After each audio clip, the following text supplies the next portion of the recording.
Swayam Prabha. Digital India. Educated India.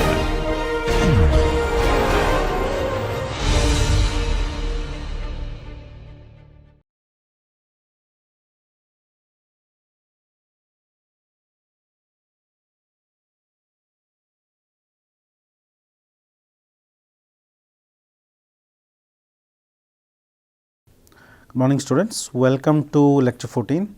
In today's lecture, we will cover the topic of intelligent design automation. So, as the name suggests, what does this mean? This means essentially how can we automate the design process. So, how can we use intelligence to automate the design process. Okay. So, at the end of today's lecture, you would have understood the key concepts in what is known as generative design. So, it is generative design that is typically used for design automation. Okay. So, you would have learnt what is generative design. You will also learn how to use shape computation techniques such as rule based shape grammars. Okay. So, how to use these shape computation techniques, and you would have learnt how to you would have learned the advantages and disadvantages of intelligent design automation. Okay. So, you will see what intelligent design automation can lead to. Okay. So, three key learning outcomes. So, let us start with understanding the need for design automation. So, the need for design automation emerges from some shortcomings or lacuna of traditional design process. So, this is a word from Autodesk. So, this is taken from a white paper that Autodesk has released.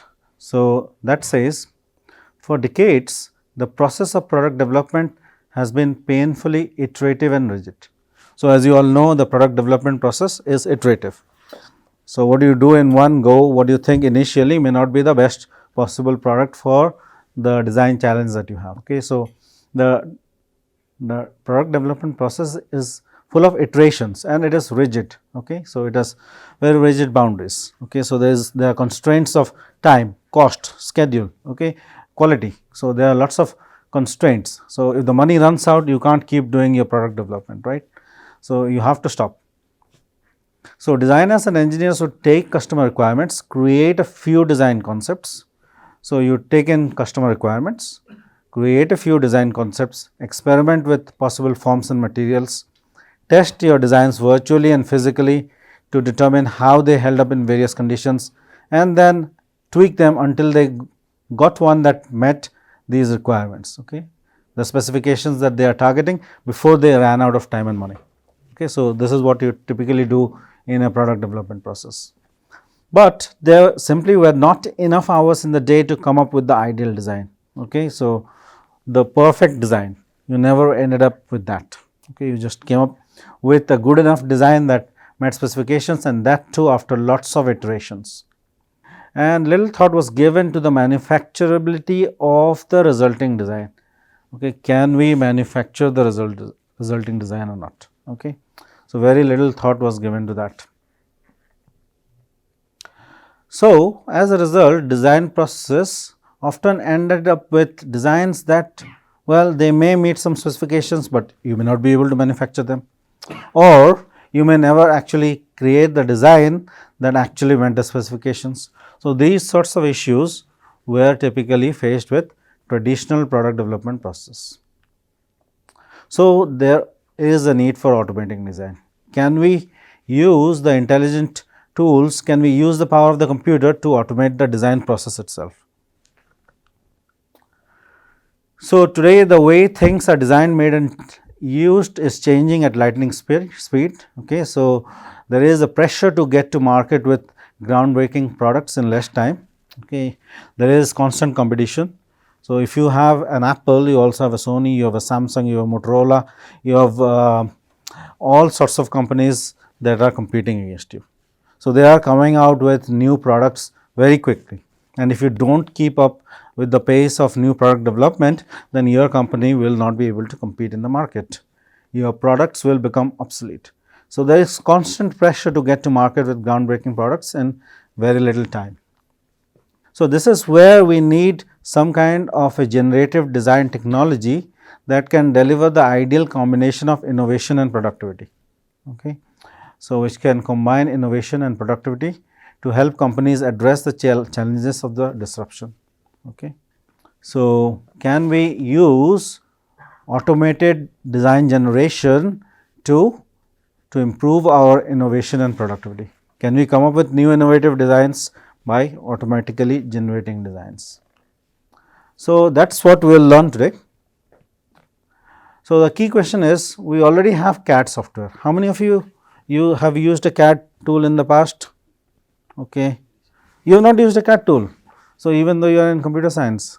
So, in your first year of engineering, did you not have to do some computer design? No, it is not compulsory at Kanpur. Okay, that is unfortunate. Okay, so, but it would be interesting to create 3D models. If you can take the time out to learn, then that would be quite interesting for you. So, so we have these CAD software tools, they can create 3D models of objects. So, this laser pointer you can create a 3D model, this chair you can create a 3D model. So, product designers have long ago swapped their drawing boards. Do you do engineering design or drawing? Drawing, you have to do drawing. Okay. So, drawing hardly anybody draws nowadays. Okay. So, drawing boards have been replaced by computer aided tools. Okay. You might do some sketching to initially build on your ideas, but then once you know how it is going to be, you straight away jump into CAD programs. Okay. So, these CAD programs make modifications and revisions easier and over time increased in functionality. So, if you look at SolidWorks, if you look at Inventor, if you look at NX, so all of these, or Creo, so all of these CAD tools, they have increased in functionality. There are a lot of new functionalities.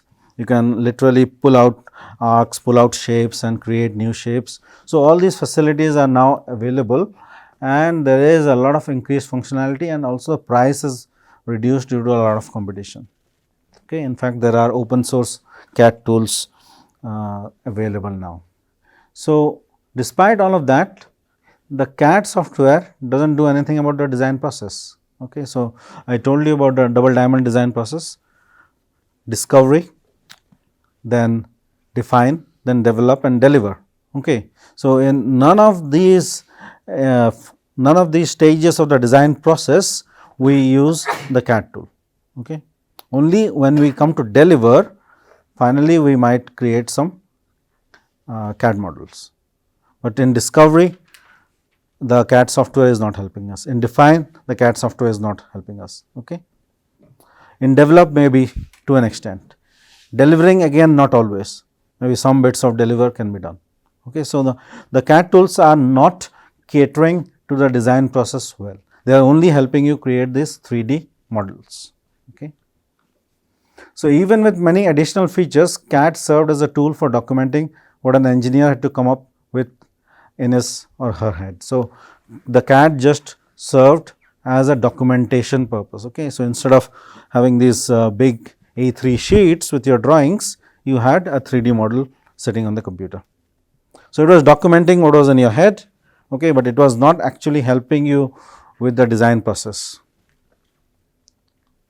So, that is why we need to automate the design process. So, that is where generative design comes in. So, now let us learn about what generative design actually is. So, generative design is the ability to simultaneously generate multiple CAD ready solutions. So, how can we generate many different CAD ready solutions based on real world manufacturing constraints and product performance requirements, okay, based on the constraints that you get from manufacturing and from product performance requirements, how can you generate many different CAD ready solutions. Okay. So, not just one, but generate multiple, so that you have a choice. Okay. So, how is this enabled? So, key enablers are artificial intelligence and the computing power of the cloud. So, using AI and using the cloud, we are now able to create these shapes automatically. So, designers or engineers can filter and select the outcomes to best meet their needs. Okay. They can filter and select the outcomes to best meet their needs. Okay. So, once you have multiple CAD ready solutions, from them then you can do your concept selection, which one do you prefer. Okay. And because now you have a lot of choice, then you can probably get a much better design than you come up with it with your own mind. So, what do these generative design tools do? They explore thousands of valid design solutions. So, you give them a problem with some specifications, some requirements, and they explore the entire possible space that their programming enables them to do. It of course depends on how you program them, and that is where the research also lies, but they do enable you to explore thousands of valid design solutions, because we are using the power of the computer to do it. Okay. So, they have built in simulation. So, which means they can create a 3D model and apply forces, loads, displacements, okay, and then find out the stresses, whether the part will fail or whether it will not. Okay. So, simulation tools are built in to these generative design tools, and these solutions, these simulations run automatically. Once the 3D models are generated, they run automatically and they do their checking. Okay. They also use knowledge of manufacturability. So, the manufacturing processes, all the knowledge that we have gathered from the last 100 plus years of exploration as part of industry 1.0, 2.0 and 3.0, all of that they can use the knowledge from that. Okay. So, what kind of knowledge? So, for instance, if I am creating a part, there might be some with a specific material and with a specific manufacturing process, maybe estimate what is the material removal rate, okay, estimate the total time to manufacture the part. Okay. So, use the knowledge of your manufacturability. So, that is the other thing that generative design tools do, and the fourth thing that they do is consolidate the part. Okay. So, they can create more compact parts, they can create these really efficient parts with the minimal use of material, they can make lightweight parts. Okay. So, these capabilities which are not there in, well, which may take a long time for a human designer to do, these are possible almost instantly using generative design tools. But intelligent design is more than just a number of solutions. It is also taking into account the other aspects, such as subject matter expertise, stakeholder success, integrity and governance. Okay. So, you might have some regulations from the government side, you can embed those into your generative design tool as well. Okay. Use of the latest industry research, use of joint ventures and operating agreements, also striving towards some key performance indicators for design excellence. Okay. And achieving economies of scale. So, how can we make a large number of parts, scale it up. Okay. So, all of these can be explored using these intelligent design tools. Okay. So, let us look at a video which will tell us more about how these tools are evolving.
Okay, everyone follows.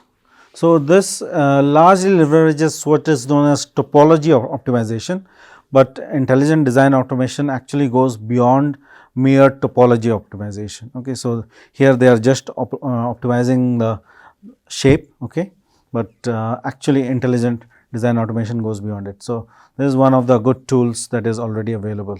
Okay. So, let us look at another one. This is a die casted air cooled power inverter.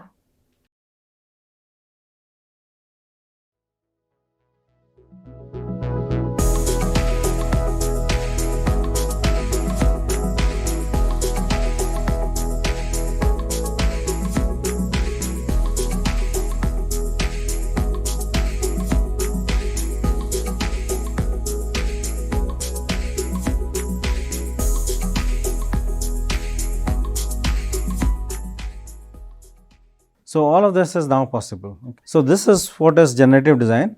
So, generative design is bringing us a number of benefits.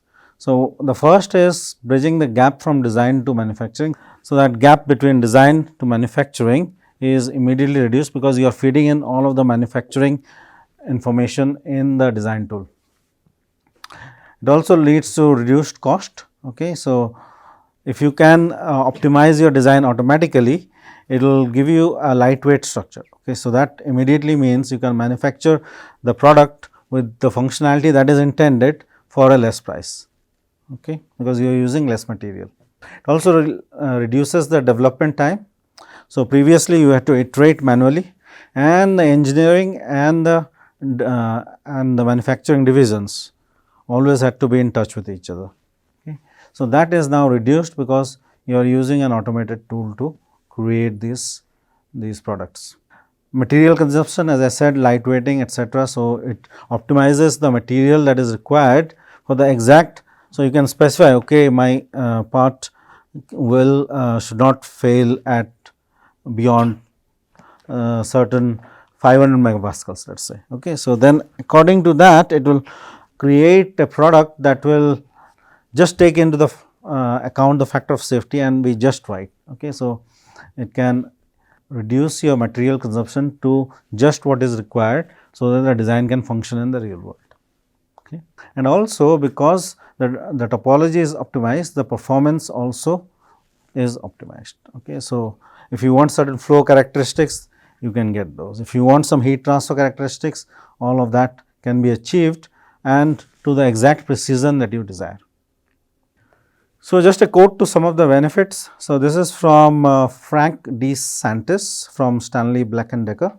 So, he says engineers with only their own experience and skills to guide them are naturally limited by what they have seen in the past and what they believe to be true. Okay. So, you have seen as an engineer certain designs evolve, and when you are creating that new product, that is clouding your thinking. But a software generative tool like this, like the ones we just saw, they do not need to really use just their past experience. Okay. So, they can take into account lots of different databases, okay, which is beyond the experience of one human being. So, the design capabilities of these tools are much more than what one human being can provide. So, the primary benefits are twofold. Generative design tools decrease the amount of time it takes to design a product, okay, and they open the door to design options that might never have been dreamed up by human engineers on their own. Okay. So, not only do they decrease the amount of time that you require to come up with your final product concept, but also they help you explore these options which humans could not think of. Okay, we will see a very good example that will tell us about that. So, but before that, let us understand how generative design actually works. So, the first step is to define your criteria, okay, step by step. You need to first specify your design goals and constraints. What is it that I wish to achieve with my design, and what are the constraints? So, constraints could be material usage. Okay. So, maybe I have only so many meters of rolled steel available. Okay. Some budgetary constraints. Okay, there might be a product development cost of $100,000. Okay, some budgetary constraints. Physical dimensions. What are the dimensions that the part needs to be in? Okay, let us say you are making a product to fit inside a helicopter. Okay, so a seat for the pilot. Okay, so that cannot be enormously large, right? So it will be constrained by the size of the outer body of the helicopter. So physical dimensions. There might be strength requirements. So just as we are talking about maybe the yield strength, the ultimate tensile strength, you may have to set that to a certain limit. Okay, and even there might be some aesthetic concerns. So you might want your product to look in a certain way, smooth surface finish, okay, or incorporating certain designs. So those will be your criteria. So your generative design tool should take into account your criteria. Okay, so that software package that you built for generative design should take into account these sorts of criteria. Okay, material usage, budgetary constraints, physical dimensions, strength requirements, and aesthetic concerns. So can your software tool take all of these requirements, which are disparate data sets, because they are not all numbers. Okay. So for instance, aesthetic concerns, maybe that is very difficult to express in numbers. Okay, how a product looks like. So your tool must be able to take into account all of this, and then once you have done that, then you should be able to explore using an algorithm. So the software tool will take your criteria, and then using advanced algorithms and AI, it explores thousands if not millions of design variations to find the ones that best fit your criteria. Okay, so explores a large design space, and once it has done that, then you evaluate and select. Okay. The software presents various design options. It allows you to evaluate and select the ones that best fit your needs. Okay. So it presents you many different options. So based on the calculations that it runs over many different design variations, it shows you a few good ones. Okay. And then only the fittest designs survive. So of those, only the best designs. So it is survival of the fittest. So other capability that these generative design tools have is that of continuous learning. So continuous learning basically implies that you can feed learning data into the software, and these systems will be able to produce more effective designs over time. So today the design space that it explores and the solutions that it shows you, they are of one type, but tomorrow you might get some feedback from a customer and you feed that back in. So then the system will learn with time. Okay. So these generative design tools have the ability to learn with time and create better designs as time progresses. So not only is it being used for product and parts development, but also the tools that are being used to manufacture parts. So if you are making these parts on a CNC milling machine, those tools are also getting optimized using these generative design processes. Furthermore, down the line, manufacturers can utilize the same technology to design better factories or supply chains. So not only it is about the parts, the products, the tooling, but also entire supply chains, entire factories can be optimized using generative design. Okay. So that is where we are heading. This is not to say that we are already there. Okay. This is the direction in which we are going, and there are early software tools that are available to be able to do this. So how does this generative design process vary from the traditional design process? So if we look at the traditional design process, you had some history of previous designs. Okay.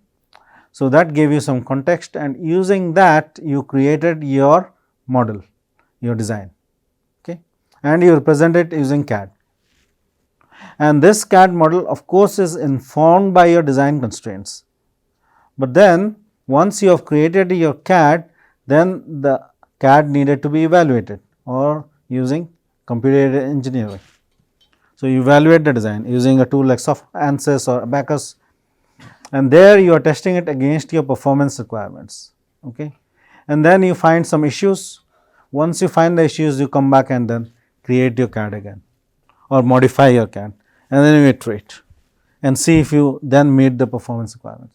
So, there was this iterative process that you had to go through, and then once you had optimized your design, then you built it. So, that was your traditional design process, but in the generative design process, instead of this creating design yourself using your own intuition from previous designs and the context it provided, what you do now is you use a generative algorithm. So, the human is removed from this CAD design process, you use an algorithm, and this algorithm not only takes into account the design constraints, but also takes into account the performance requirements. So, both of these are taken into account together, and that then gives you your CAD model, and then you build it, because you know it meets both design constraints and performance requirements. So, you do not have to iterate through. So, that is the advantage that we have in using generative design. So, how do we actually do generative design practice? So, all of this was warm up telling you what generative design is and what are the benefits, okay, and the general process. But what are some of the specific tools that you can use?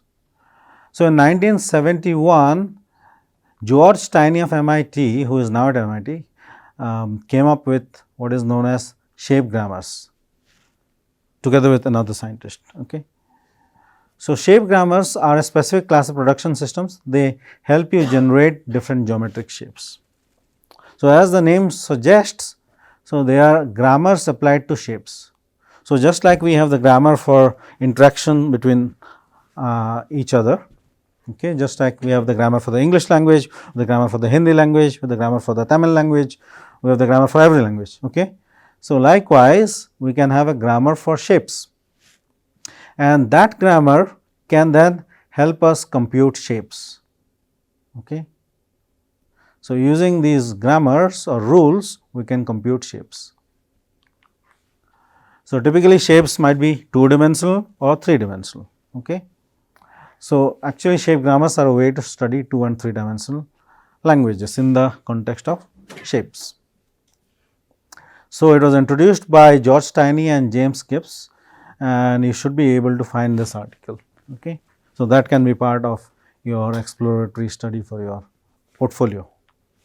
Okay. So, let us see how it works. Okay.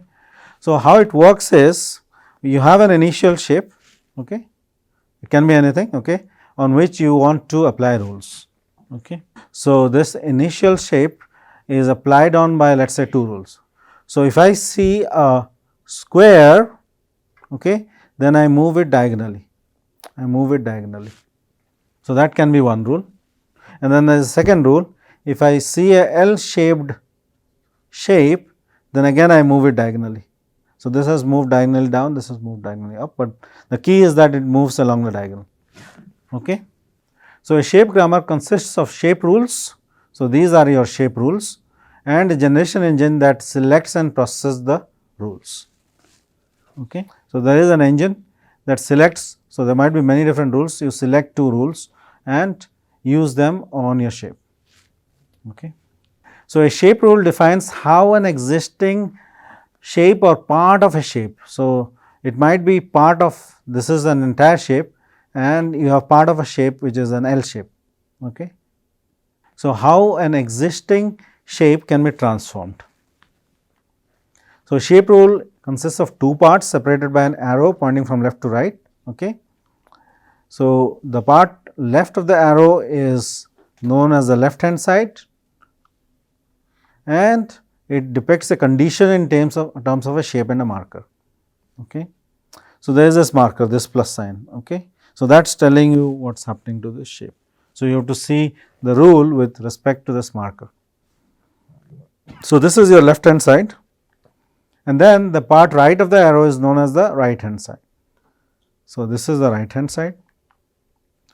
So, this shape rule shown by the arrow shows how the left hand side shape should be transformed and where the marker is positioned. Okay. So, the marker helps to locate and orient the new shape. So, based on this marker, you can orient this new shape. Everyone understands this is crucial, okay, and this is a very interesting concept. Not many people get it, but this is quite useful, and this is one of the foundations of these sorts of tools. It is not the only way it is done, but this is one of the foundations. So, actually let us figure this out together.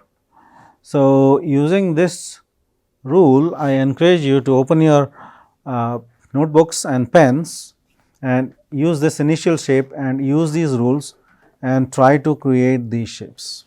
Okay. So, take maybe 5 to 10 minutes to create these shapes on the bottom. Okay. So, good work at trying out these shape transformations.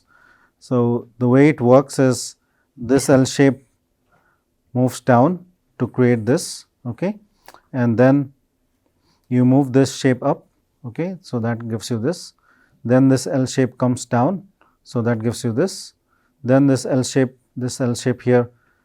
So, you need to first detect these shapes. So, what you are doing in your brain is you are detecting either a L shape or you are detecting a square, okay. You are detecting the shape and then you are moving it. So, you are using your intelligence to do it, and that is what the algorithm also does. Okay. So, it detects. So, try to write a code maybe that does this. Okay. So, that is the interesting bit. Okay. So, this using our brain we are able to do it, but if you try to write a code that goes from this to this, that is the most interesting. So, that is how you automate. Okay. So, then again this L shape here, no, this square moves down, and that is how you get this final shape. Okay. So, this is a video that shows the whole thing. So, this moves down and this square in the bottom goes up, then you use the L shaped rule again and then the L shaped rule once more, then the square, okay, and that is how you end up with the final shape. Okay. It's a bit like moves on a chessboard. Yeah. So, how do you end up with a certain position? By applying, so you move the pieces on the chessboard also using rules, right. So, likewise if you apply rules to shapes, you can emerge with new shapes. So, that is known as shape emergence, shape computation. So, the same rules can also lead to this final shape. So, the first 3 steps are the same, but now what we do is instead of moving this L shaped, we see that there is a square as well as there is a L shape. Okay. So, we can choose now. So, in this case we can choose. So, we move this down, okay, and then we move this down, and that is how we create 2 distinct shapes. Everyone follows? Ganesh, follow? All right. So, hopefully, this was something interesting, a little bit thought provoking exercise that helps you understand the ideas. Okay. So, now any of you have come across DALL-E? You have heard of ChatGPT, but DALL-E, okay, very good. So, DALL-E is an AI system that can create realistic images and art from a description in natural language. Okay. So, for instance, this is an image that this tool created. It is an OpenAI tool. Okay. So, it is a 3D render of a cute tropical fish in an aquarium on a dark blue background, okay, and it is a digital art. Okay. So, this is the text that you as the user can enter. So, in DALL-E you can go and say, okay, make me 3D render of an ambulance boat, and it will do it for you. Okay. Make me the 3D render of a robot walking through a green desert, and it will do it for you.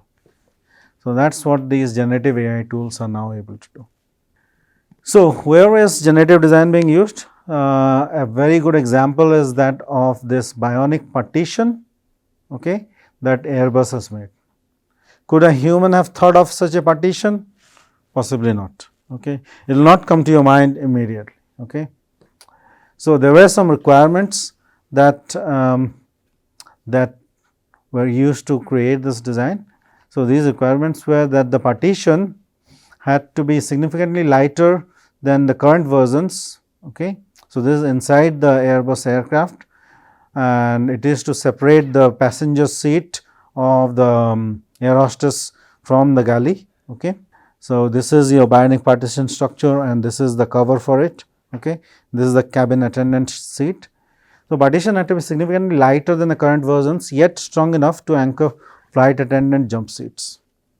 It also had to have a cutout to move wide items in and out. Okay. Further, it had to attach to the airframe in just 4 places, 1, 2, 3 and 4. That is what eventually the design ended up being. And it had to be no more than an inch thick. So, the thickness here could not be more than an inch thick. Okay. It also had to meet very strict parameters for weight, stress and displacement in the event of a crash. Okay. So, these were all the guidelines that were given to make this bionic partition. So, based on that, it came up with this unusual looking lattice structure. Okay. Unlike any cabin partition that is currently in use, unlike anything that humans have thought of, and it was also optimized to be strong and light and using the least material. So, Airbus printed it all using 3D printing with high strength metal alloy and assembled the component. It fits exactly the same way as the old one, fits in just like the one they had before, but it saves 3180 kilograms of fuel per plane per year. So, imagine how much of saving you are getting by just a single partition. Okay. So, when you go into industry and you are asked to make such products, this is what you can do. Okay. And you can show your value by making such savings. Okay. It is only when you know these tools exist that you can come up with such designs. So, you can see here how it was conceived and then how it was manufactured. So, this is a 3D printing process which is it is a metal 3D printing process that is creating this component layer by layer. And then the component, when it comes out, you will see how it is. So, this is what it looks like.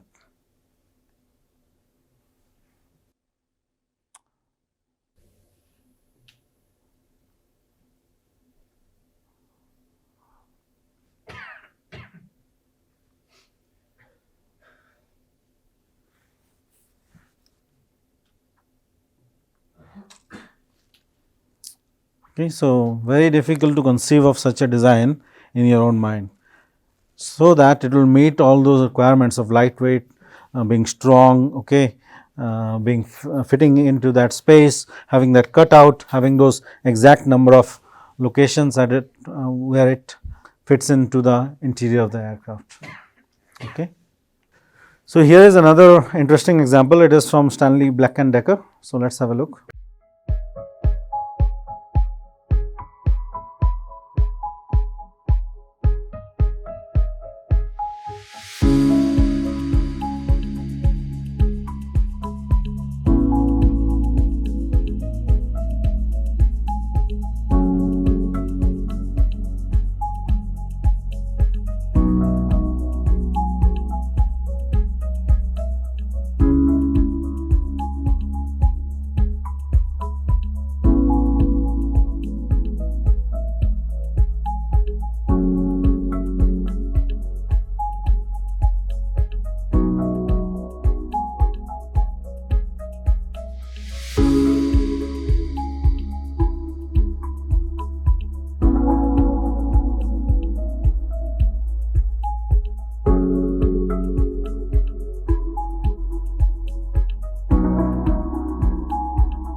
So, Autodesk Fusion 360 already enables you to do some of this generative design. So, we looked at the manufacture of this Airbus cutout, okay, using additive manufacturing, and additive manufacturing actually involves a number of steps. Okay. So, it is not just the 3D printing that you are seeing finally. So, there are some raw materials that are needed, okay, and then there is a CAD model that is needed to create the 3D printed part, okay, and then you need to do your characterization, you need to do your analysis on it, okay, you need to post process it, qualify it according to regulations, okay, and you also need round the clock operation. So, all of these are tied together through this digital thread today. Okay. So, intelligent design optimization comes in at all of these phases. Okay. It is not just creating the 3D designs. So, one way of creating these shapes is also using feature sets. Okay. So, you start with a collection of existing designs. Okay. So, these designs already have some features that you can identify, and you also input your user needs such as breathability, cushion, comfort. So, this is for the intelligent design of a saddle sheet for a bicycle. Then you do your shape synthesis, okay, through your generative process. So, that gives you some generated designs, okay. And then once you have got this generated designs, then you characterize your interaction between the user and product, okay. And once you have done that, so that actually needs some user needs which are implicit, okay. So, using IoT you can find out these user product interactions, because IoT enables you to capture these sensor data. And once you have done that, then you can generate your lattices which optimize this shape for the inner structure. Okay. So, this is the outer structure that you have designed, but the inner structure also needs to be optimized. For that you generate your lattice, and based on these lattice structures you then build your parts, just as the Airbus part. Okay. That gives you an optimized product. So, there are number of applications for generative design. So, in thermal engineering, particularly if you look at where generative design is helpful for thermal engineering, it is useful for electronics. So, optimizing heat sinks for instance, and ensuring efficient cooling in compact spaces. So, generative design has been used for making more efficient electronic products, okay, where the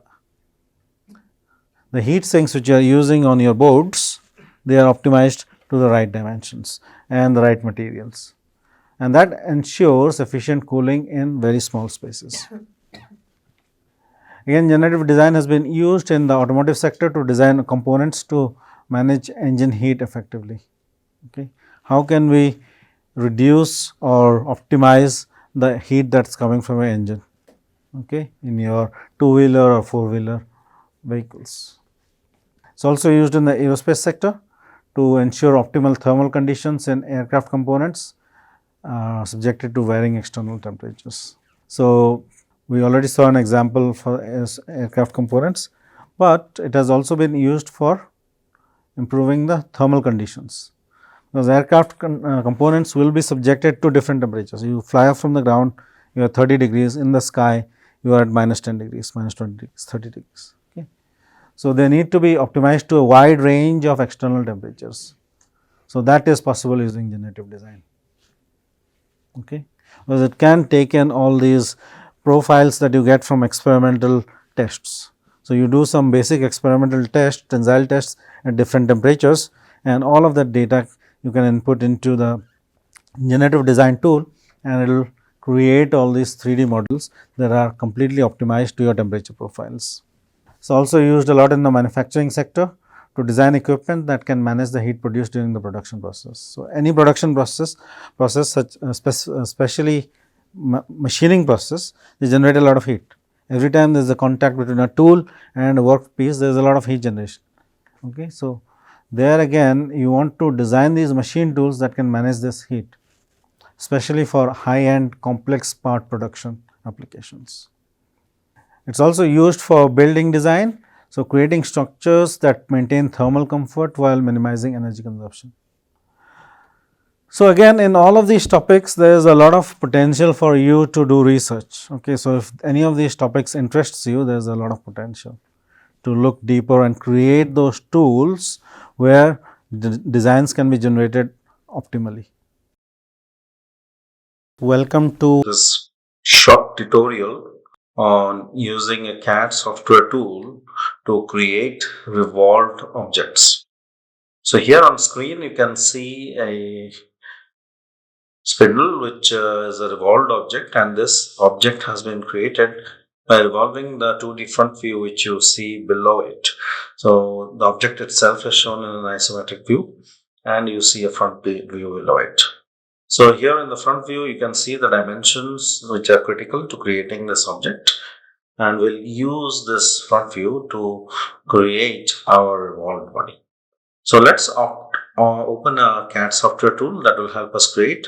I already have in front of you a revolved object which resembles this very object, and this is what we'll try to create. So to create this, we go to File, we click on New, and we say Path. Okay, so now here's a new part, but you'll see that the dimensions for this need to be set. So the units in which we'll measure dimensions. So we go to Tools, we click on Document Settings, we go to Units, and we change our length units to millimeters. Say Apply, and we close. Okay. Now we go back to our Sketch tab, and in our Sketch tab, what we do is we click on 2D Sketch. So start 2D Sketch and select a plane on which we'll create a sketch. So here you can see the three planes. So this is the XY plane, this is your YZ plane, and this is your Z plane. So let's select the YZ plane. Okay. So now we have got the YZ plane, and we can create our drawing in which then can be revolved to create the object that we have seen in the first screen. So let's go about doing this. So I click on Line, and let's create the baseline. So this baseline has now been created. Now I can create the remaining lines. So I choose this endpoint. You can see it shows the green dot, okay, where this line ends. So I can choose that, goes up at right angles to this line, so it shows 0 degrees, and now goes at 90 degrees to that. So get this, and I go up again, go horizontal again, and go up again. Then I can go all the way here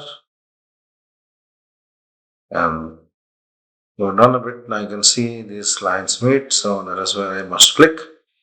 Then keep going in the same fashion until I have done them all. Now the last one is crucial. You must try to get it so that they are all in order. Okay. So if you go beyond this last point, then you'll end up here, and then you'll have to join it, and then you'll not create the shape that you want. So now this shape is properly created. What we need to do now is dimension it. So I can bring this below, and I can say this as 300. So it closed out. I can use my middle mouse button to bring it down in scale so that I can see it on screen. And now I can choose the individual bits and actually add dimensions to each. So I choose this, and this is set as 10. Okay. Need to make sure that my dimension button is clicked. Now this is 20, as is this. So I have set those two. Now I know that this dimension is 80. So I send that to 80.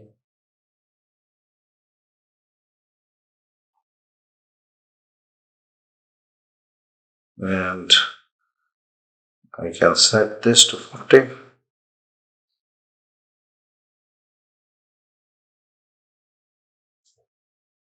Okay. Now what I can do is I can use some constraints to actually get the drawing that is corresponding to a 2D front view. So one of the constraints is that this length is equal to this length. So I can click on equals and then I can select this followed by this. So that makes that equal.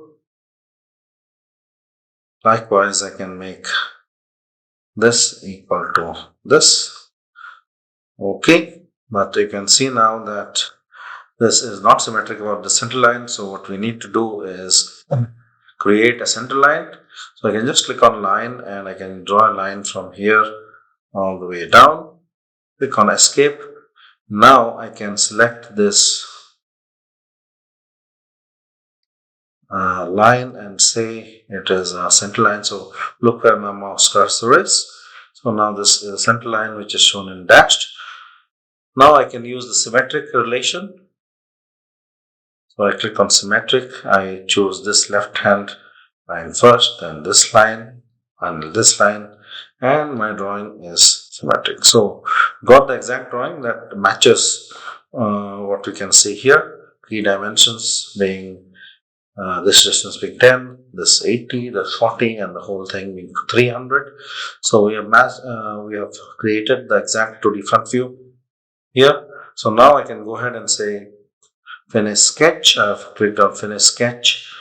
Now you can go to 3D model, and here you can see this revolve button. So I click on that, and now I need to select the profiles and the axis. So if I select this and this, the profiles are selected. Now I need to select the axis, and it selects the wrong axis, so I just cross it off, and now it lets me select an axis. And once I've done that, then my revolved cylinder is ready. Look at a new exercise here where we try to create a holder for 3 pegs. So you can see the holder on the top in the isometric view. Below that you can see a cut out section which is taken, as you can see in the top view, it is taken right through the center of this part, and you can see that these 3 holes are of dimensions 15, 30 and 45 millimeters on a holder of dimensions 200 by 100 millimeters located at distances of 25, 50 and 75 millimeters from the edge and from each other's centers respectively. The depth of this holder is 30 millimeters. Also, you can see some chamfers at the whole edges and also where the holder meets the perpendicular edges. There are chamfers of 10 millimeters dimensions at an angle of 45 degrees. So let's go ahead and create this in Inventor step by step. Okay. So I want to create a 3D sketch first. So let's say I select my YZ plane. Okay. And now here I can create my 3D sketch. So my 2D sketch. So let's start doing it. So first I need to create a rectangle. So I can sketch a rectangle.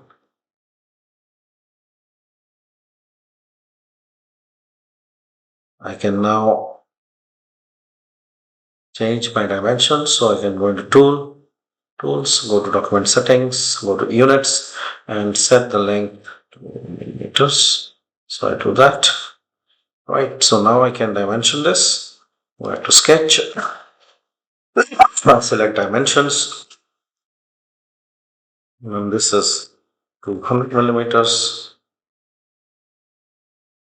And this is 100 millimeters. So these are done now. So we have got our holders basic base ready. Now we can create the holes. So we need to create some circles. One is this one slightly bigger, and the third one somewhere here even bigger. Now we can go ahead and dimension these. So this one is of dimension 15 millimeters. This one is of dimension 30 millimeters. And this one is of dimensions 5 millimeters. Okay. Now we need to ensure that the holes are located at the correct distances. So I can set the dimension here between the center of the first hole and the left edge to be 25 millimeters as specified in the drawing. Now I can set this distance to be 50 millimeters and this distance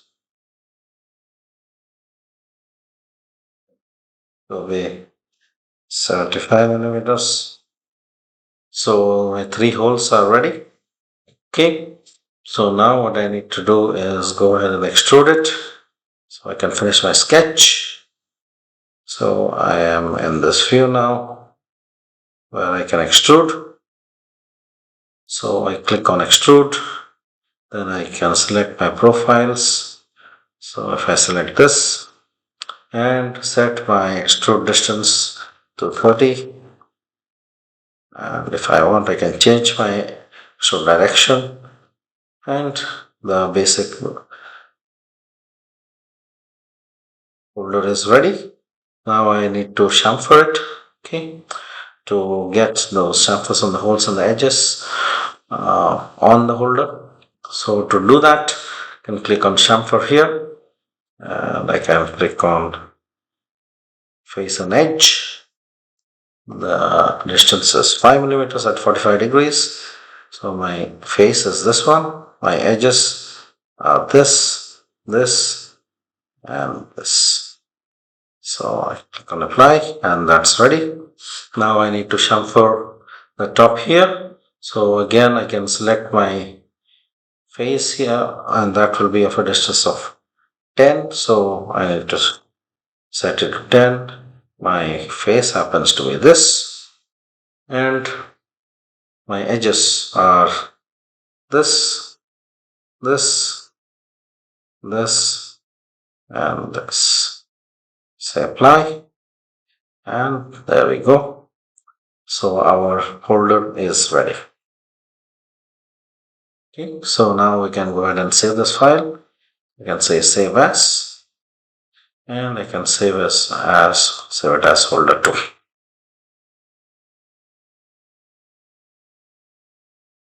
There we go. Our part is ready.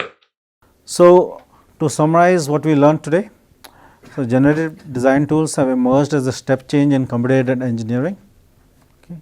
These tools leverage machine learning and cloud computing capabilities. Their capabilities include taking in customer requirements. So, you can take in customer requirements into these tools, you can experiment with new materials and you can optimize cost and time. So, lots of different functionalities. I have listed only a few, okay, but the generative design tools are increasingly becoming more and more intelligent and they learn over time. Okay. So, you can use shape generation techniques such as shape grammars. We saw only one, that is shape grammars, but there are also agent based shape generators. Okay. So, there are many different such techniques which can be used towards intelligent design generation. So, it is overall a very fascinating area. It is something we could not have spoken of maybe 15 years back, but today due to deep learning capabilities, due to the cloud, due to machine learning, we are able to automatically generate shapes. Okay. So, now engineering is at the stage where you can automatically generate the most optimal designs. Okay. Good. So, that is where we come to the end of this lecture. So, I thank you for attending the lecture. Hope to see you in the next class.